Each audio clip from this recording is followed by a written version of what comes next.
নমস্কার, আমি ডক্টর বোধিসত্ত্ব খান চলে এসেছি সহজ শেয়ার বাজারের আরেকটি নতুন এপিসোড নিয়ে।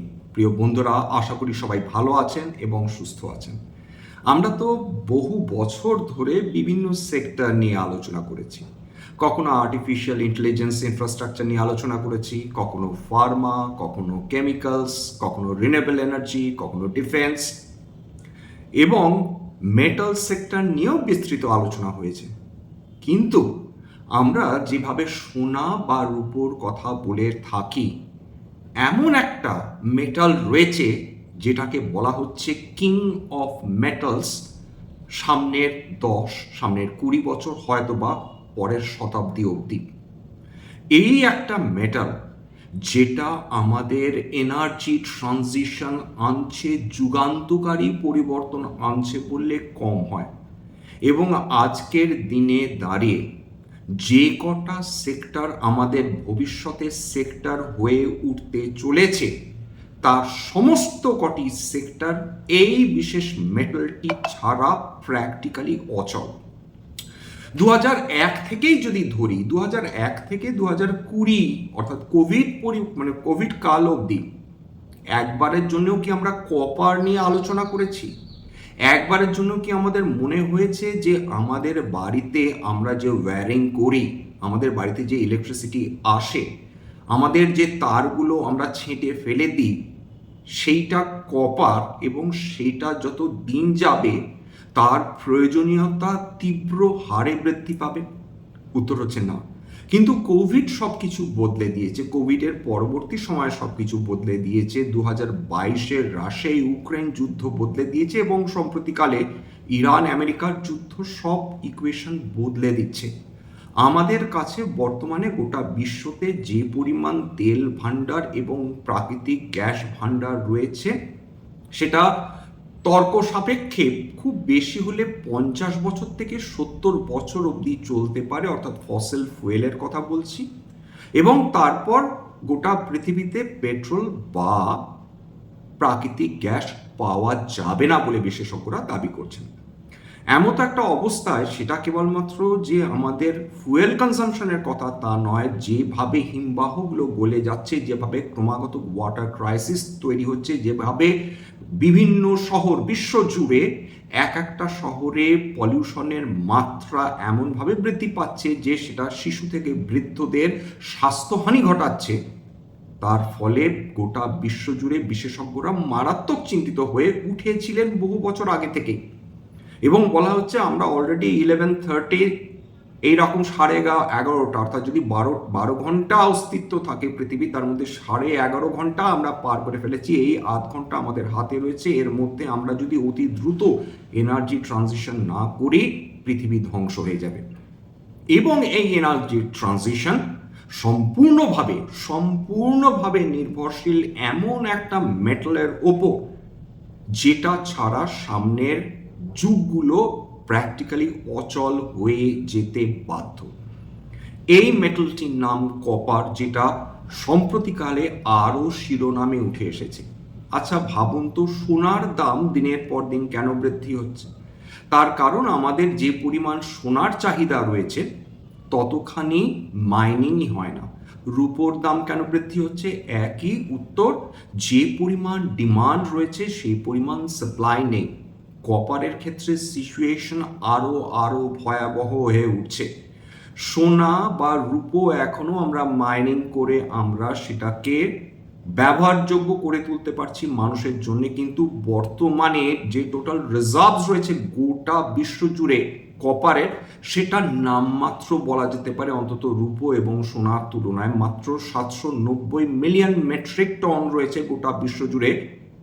এবং ভারতবর্ষের কাছে দুর্ভাগ্যবশত মাত্র 2.2 মিলিয়ন মেট্রিক টন রয়েছে। অর্থাৎ ভারতবর্ষের টোটাল কপার ডিপোজিটস বা কপার রিজার্ভস গোটা বিশ্বের মধ্যে 14 নম্বর, এবং বিশ্বে 1 নম্বর পেরু, যেখানে 190 মিলিয়ন মেট্রিক টনের কপার রিজার্ভস রয়েছে। এছাড়া আর কয়েকটা উল্লেখযোগ্য নাম রয়েছে: Australia, Russia, Democratic Republic of Congo, কিছুটা রয়েছে আমেরিকার কাছে। কিন্তু যা বিশ্বে কপারের ডিমান্ড রয়েছে সেই অনুযায়ী গোটা বিশ্বে সাপ্লাই করার মতো অবস্থা নেই কোনো খনি। আরেকটা চিন্তার কারণ যেটা বৃদ্ধি করে যাচ্ছে সেটা হচ্ছে একের পর এক কপার খনি বন্ধ হয়ে যাচ্ছে, এবং বর্তমানে গোটা বিশ্বে আমরা যে কপার ব্যবহার করছি, কি কি ক্ষেত্রে ব্যবহার করছি সেটা বলছি। এই যে কপার ব্যবহার করছি তার 33%ই রিসাইকেল, অর্থাৎ অলরেডি আমরা যে কপার ব্যবহার করেছিলাম সেটাকেই আবার ঘুরিয়ে ফিরিয়ে ব্যবহার করা হচ্ছে। তার কারণ আমাদের ডিমান্ড অনুযায়ী সাপ্লাই করতে সক্ষম হচ্ছে না বিশ্বের কোনো দেশই। এইবার চলে আসি কপার কেন এত গুরুত্বপূর্ণ হয়ে উঠছে। প্রথম, কপারের যেটা অত্যন্ত গুরুত্বপূর্ণ কাজ সেটা হচ্ছে কন্ডাক্টর অফ ইলেকট্রিসিটি, অর্থাৎ ইলেকট্রিসিটি বহন করার মতন এর থেকে ভালো মেটাল আর পৃথিবীতেই নেই, সুপার কন্ডাক্টর বলা যেতে পারে।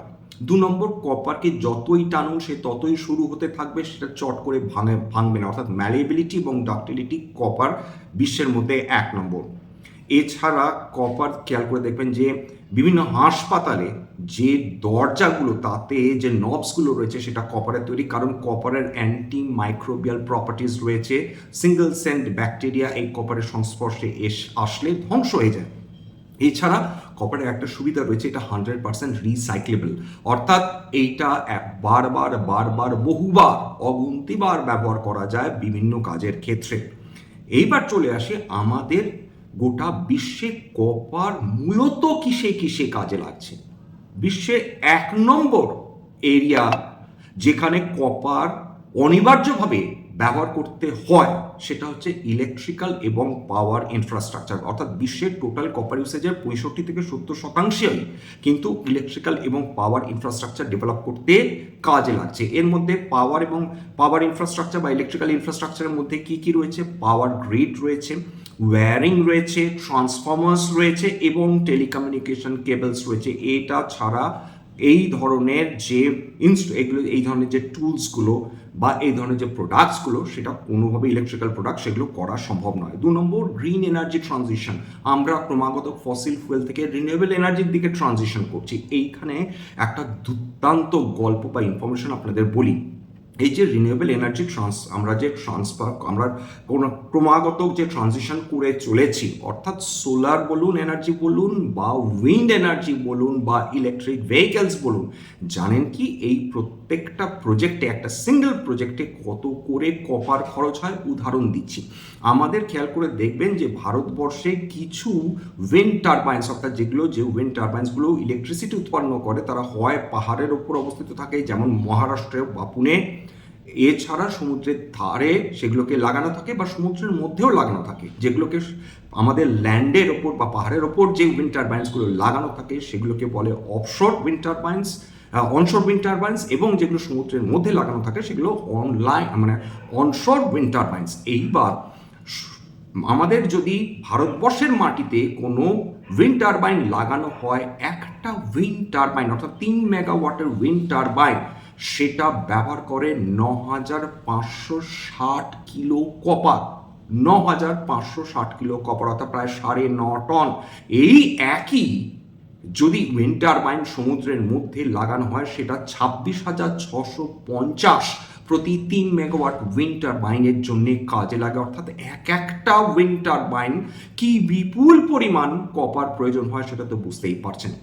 2 নম্বর চলে আসি ইলেকট্রিক ভেহিকেলস। আপনাদের মধ্যে বহু এমন মানুষ রয়েছেন যারা অলরেডি তারা পেট্রোল ডিজেল গাড়ি হয়তো বা ব্যবহার করেন না, তারা ইতিমধ্যেই তারা হয় ইলেকট্রিক তারা স্কুটার্স ইউজ করছেন বা ইলেকট্রিক মোটরসাইকেল ব্যবহার করছেন, এমনকি ইলেকট্রিক 4 চাকার গাড়ি ব্যবহার করছেন। তারা জানেন যে এই ইলেকট্রিক গাড়িগুলো অনেক বেশি ভারী হয়, তার কারণ ট্র্যাডিশনাল যে আমরা পেট্রোল ডিজেল গাড়ি ব্যবহার করে থাকি তার 3 গুণ বেশি কপার ব্যবহার করে হচ্ছে ইলেকট্রিক ভেহিকেলস।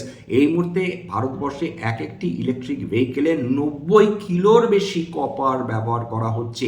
একে তো সাপ্লাই সীমিত, উপরন্তু যে পরিমাণ কপার ব্যবহার করা হচ্ছে ইলেকট্রিক ভেহিকেলস এবং ডেফিনেটলি উইন্ড টারবাইন্সে, সেইটা থেকে আমাদের বোঝা উচিত যে অতি স্বল্প পরিমাণ কপার গোটা বিশ্বে রয়েছে, অথচ আমাদের ডিমান্ড ইলেকট্রিক ভেহিকেলসের জন্য, আমাদের উইন্ড টারবাইন্সের জন্য দিনের পর দিন, ট্রান্সফর্মার্স বা পাওয়ার গ্রিডের জন্য এর চাহিদা ক্রমাগত বৃদ্ধি পেয়ে চলেছে।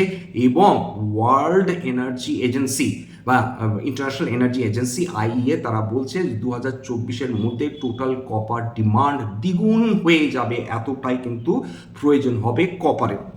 এছাড়া ডেটা সেন্টার এবং এআই হার্ডওয়্যার, এই যে আমরা এত আর্টিফিশিয়াল ইন্টেলিজেন্সের কথা বলছি, ক্লাউড কম্পিউটিংয়ের কথা বলছি, ম্যাসিভ ডেটা সেন্টার কনস্ট্রাকশনের কথা বলছি, এর মধ্যে কপার কিন্তু সার্কিটের প্রয়োজন হয়, কপার সার্কিট্রি, সেটা হার্ডওয়্যারে ব্যবহার করা হচ্ছে, রেডিও ফ্রিকোয়েন্সি শিল্ডিংয়ের জন্য ব্যবহার করা হচ্ছে, অর্থাৎ ডেটা সেন্টার এবং এআই হার্ডওয়্যার, সেটা কপার ছাড়া প্র্যাকটিক্যালি ইম্পসিবল, অন্তত এই মুহূর্তে। এছাড়া কনস্ট্রাকশন প্লাম্বিংয়ে রয়েছে, হেলথ কেয়ারের কথা তো অলরেডি বললাম, এবং এতটাই গুরুত্বপূর্ণ হয়ে উঠছে কপার যে ইন্টারন্যাশনাল এনার্জি এজেন্সি কপারকে ক্রিটিক্যাল মিনারেলসের অন্তর্ভুক্ত করার কথা বারবার বলে চলেছেন। যাই হোক, তাহলে আমাদের কপারের ব্যবহার বুঝলাম যে কপার কিসে কিসে মূলত ব্যবহার করা হয়। 1, পাওয়ার গ্রিডস, 2 নম্বর ইলেকট্রিক ভেহিকেলস, 3 নম্বর সোলার এবং উইন্ড এনার্জি, 4 নম্বর এআই ডেটা সেন্টার্স, এবং আরেকটা কথা না বললেই নয়, যেটা কনজিউমার ইলেকট্রনিক্স, অর্থাৎ মোবাইল, ল্যাপটপ, এয়ার কন্ডিশন। আপনারা খেয়াল করে দেখবেন যখন কেউ বাড়িতে এয়ার কন্ডিশন কেনেন তখন তারা কিন্তু মেনশন করে দেয় কপার ওয়্যার বা অ্যালুমিনিয়াম ওয়্যার। সুতরাং এয়ার কন্ডিশনগুলোতেও কিন্তু আপনারা, এমনকি ফ্রিজ, সেখানেও কিন্তু কপার ওয়্যার ব্যবহার করা হচ্ছে। সার কথা এইটুকুনি বলা যেতে পারে, artificial intelligence, electric vehicle, renewable এনার্জির যত ইলেকট্রিফিকেশন বৃদ্ধি পাবে কপারের চাহিদাও ততখানি বৃদ্ধি পাবে। সেই জন্য এটাকে বলা হচ্ছে দ্য মেটাল অফ ইলেকট্রিফিকেশন এবং কিং অফ মেটালস, অর্থাৎ সোনার চাহিদাকেও ছাড়িয়ে যাবে কপার।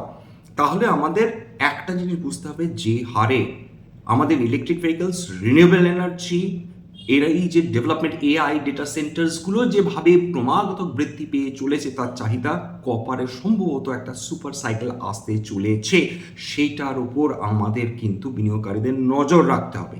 এইবার চলে আসি, আপনাদের যে প্রত্যাশিত প্রশ্ন সবসময় থাকে যে ভারতবর্ষে তো এমনিতে অতি স্বল্প পরিমাণ কপার রয়েছে, কপার এক্সট্রাকশন করা হয়, কপার প্রোডাকশন করা হয়, তাহলে এমন কোন কোম্পানিজগুলো রয়েছে যারা ভারতবর্ষে প্রকৃত অর্থে কিছুটা হলেও কপার প্রোডাকশন করে? 3টে মূল কোম্পানি রয়েছে, এছাড়াও ছোট, মেজো, অতি ক্ষুদ্র কোম্পানিজ রয়েছে, কিন্তু এই 3টেই সবচেয়ে গুরুত্বপূর্ণ কোম্পানি। 1 নম্বর বা পয়লা নম্বর কোম্পানি যারা ভারতবর্ষের সবচেয়ে বেশি কপার প্রোডাকশন করে থাকে, সেটা একটি সরকারি কোম্পানি, হিন্দুস্তান কপার। 2 নম্বর হচ্ছে হিন্দালকো, হিন্দুস্তান অ্যালুমিনিয়াম কোম্পানি, নামটা হিন্দুস্তান অ্যালুমিনিয়াম কোম্পানি, কিন্তু এদের কাছে কপার স্মেল্টার্স রয়েছে, এরা একই সাথে অ্যালুমিনিয়ামও প্রোডাকশন করে এবং কপারও প্রোডাকশন করে। 3 নম্বর হচ্ছে বেদান্ত রিসোর্সেস। সুতরাং মূলত এই 3টে কোম্পানি ভারতবর্ষের যে কপারের চাহিদা তার কিছুটা তারা পূরণ করার চেষ্টা করছে, যদিও অধিকাংশ কপার কিন্তু আমাদের বিদেশ থেকেই এখনো আমদানি করতে হচ্ছে। যতদিন এই ডিপেন্ডেন্স থাকবে ততদিন কিন্তু এখনো পর্যন্ত ভারতবর্ষে নতুন করে কোনো কপার খনি আমরা খুঁজে বের করতে পারিনি, বা বিশ্বের অন্য কোনো জায়গায়। এইটা একটা চিন্তার কারণ। ভবিষ্যতে যদি কপারের কোনো রিপ্লেসমেন্ট পাওয়া যায় যেটা সুপার কন্ডাক্টর হিসাবে ব্যবহার করা যেতে পারে, দুর্ভাগ্যবশত বিজ্ঞানীরা এখনো সেরকম কোনো কিছু খুঁজে পাননি। সুতরাং আমাদের কপার ডিপেন্ডেন্স দিনের পর দিন বৃদ্ধি পাবে, এই সেক্টরগুলোর চাহিদা দিনের পর দিন বৃদ্ধি করবে, এবং আমাদের এক্সিস্টিং যে কোম্পানিজগুলো রয়েছে তারা যে পরিমাণ কপার উৎপাদন করে সেটা কিন্তু নগণ্য, বা আমাদের চাহিদা কিন্তু এখনো পূরণ করতে পারছে না। অথচ কপার যত এরা বেশি স্মেল্ট করতে পারবে, যত বেশি এক্সট্র্যাক্ট করতে পারবে, যত বেশি ভারতবর্ষকে সাপ্লাই করতে পারবে, তত এই কোম্পানিগুলোরই লাভ, এইটুকুনি বলা যেতে পারে। এইবার সবশেষে আমাকে যেটা বুঝতে হবে যে প্রত্যেকটা মেটাল কিন্তু সার্কুলার একটা, মানে যেটাকে বলা যেতে পারে সার্কুলার সেক্টর, অর্থাৎ সাইক্লিক্যাল সেক্টর, এবং যখন অর্থনীতি খুব ভালো পারফরমেন্স করে মেটাল সেক্টর ইউজুয়ালি খুব ভালো পারফরমেন্স করে, খুব স্বাভাবিকভাবে। তার কারণ যত ইকোনমি ভালো করবে তত বিভিন্ন সেক্টরস তারা আউট পারফর্ম করবে, এবং যত বিভিন্ন সেক্টরস আউট পারফর্ম করবে তত এই ধরনের মেটালসের চাহিদা বাড়বে। যেমন উদাহরণ হিসেবে বলা যেতে পারে, চীন যখন অর্থনৈতিকভাবে দারুণ পারফরমেন্স করতে থাকে তখন কিন্তু ভারতবর্ষের মেটালের চাহিদা বৃদ্ধি হয় এবং মেটাল কোম্পানিজগুলো কিন্তু ইউজুয়ালি ভালো পারফরমেন্স করে থাকে।